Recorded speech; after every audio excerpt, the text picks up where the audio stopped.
right, we are here at House of Hardcore 9 with the man, the voice of Lucha Underground, Matt Stryker. Now, usually, very impressed with the Wrestling at the Chase shirt, but hey, a Montreal Expos hat, knowing your audience up here. Well, I like to think that I'm an honorary Canadian. By the time I was 8 years old, I was listening to Rush and playing hockey and rooting for the Expos and the Blue Jays, so... That would get you your citizenship up there alone. Look at that. So there you go. A lot of exciting stuff going on in wrestling, period, at this point, and you've had the benefit of being a part of a lot of it. New Japan Pro Wrestling and Lucha Underground is what I wanted to talk about. We have Ultima Lucha coming up August the 5th. Tell us kind of day one of shooting this. It was a very different vision for professional wrestling. I mean, you've probably gone to many different pilots and different ideas for pro wrestling. What did you think day one of Lucha Underground and their vision for wrestling? So if you've watched the show, they shoot it in a place called the Temple. I'm also going through puberty right now, just so you know. You get choked up at this real success story in wrestling. So there's this long stairwell, and then it's almost like as if they're fighting in a warehouse. The first day I walked into that warehouse, you can feel the talent that's in the room, and you can also feel that there's not a lot of fluff. A lot of times when people lack talent, they make up for it with other stuff, usually just talking a lot. Sure. So I was able to see just in the athleticism that the foundation was there, and I was really excited to be a part of it. Kind of akin to what we have going on here in House of Hardcore, just wrestling. I mean, what we fell in love with from day one. Strip away all the nonsense, and it's still going to be wrestling. I think that's what Lucha Underground brings, and I think it's what House of Hardcore brings. Tell us about the chemistry of yourself and Vampiro. I think Vampiro has grown quite a lot in this season as a color analyst and someone that you enjoy hearing the chemistry of you two each week. What is it like working with Vampiro, and especially he's going to be a big part of Ultima Lucha? He and I made an agreement when we first started that we want the commentary to come off like two buddies just hanging out on the couch, having a beverage and watching, and I think that's what we try to do. I lean on Vampiro for his unique knowledge. He knows things about things that people shouldn't know things about, and he's ready at the tip of his tongue to tell you about it. So from that point of view, I enjoy it, but the Vampiro I know and the Vampiro that's kind of being lured out by Pentagon are two entirely different people. I don't want to know the Vampiro that may get in the ring with Pentagon.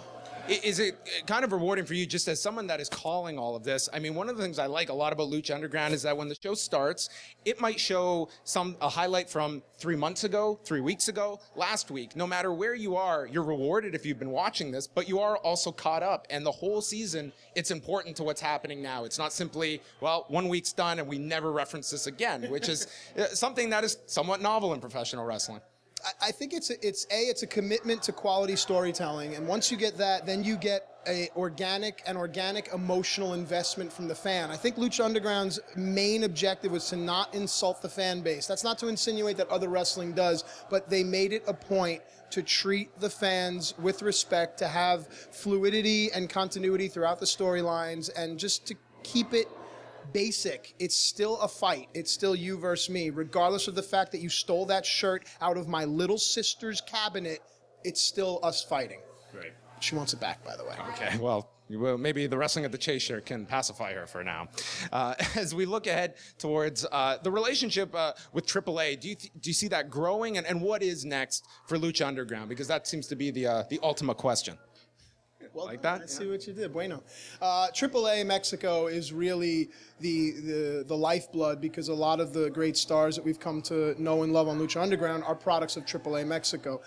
So that's exciting. And as far as just, where the future is going and stuff, I just think the beauty of Lucha Underground is that you don't have to be 6'9" and all tattooed up to come through the door. You just have to be special. And I think that's what Lucha Underground and AAA brings to wrestling, is just a special individual, a special athlete. I don't know if that answered your question, but that's the answer I wanted to give. So there you go.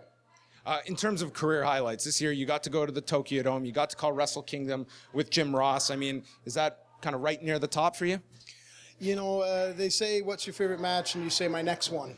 But just to sit back and to take account and inventory of what I've done in my career. Remember, I'm under 6 feet tall. I'm just some stupid kid from a suburb in New York that had a dream. I have no right being in this business, but I try to find a way to stick. So as far as career highlights go, right now here at House of Hardcore is a highlight. Getting to talk to you. I admire your work. I do watch you. So just, being above ground and trying to make people smile and just not be a douche to people. I think that's my career highlight. I'm working on that last part, though. Did anything more come with New Japan? Like, certainly there seemed to be this great explosion and interest that came out of Wrestle Kingdom, but unfortunately it hasn't been able to be duplicated at this point. Is that door open? Is there anything you can share with us? Yeah, the main idea was to introduce the New Japan product to new viewers. Since Wrestle Kingdom, it coincided with their New Japan Network launch, and that's been doing really well. A lot of new eyes are on that product. That was our goal with Wrestle Kingdom. Maybe towards the fall, they might do something again. If not, once the year turns over, Wrestle Kingdom 10 will be there, and hopefully we'll be able to go and bring that style of wrestling to an entire new audience. I mean, the way the world is going now, what's old is new again, and what's new is old, and you just have to introduce people to things and let them decide if they like it. Don't force it down their throat.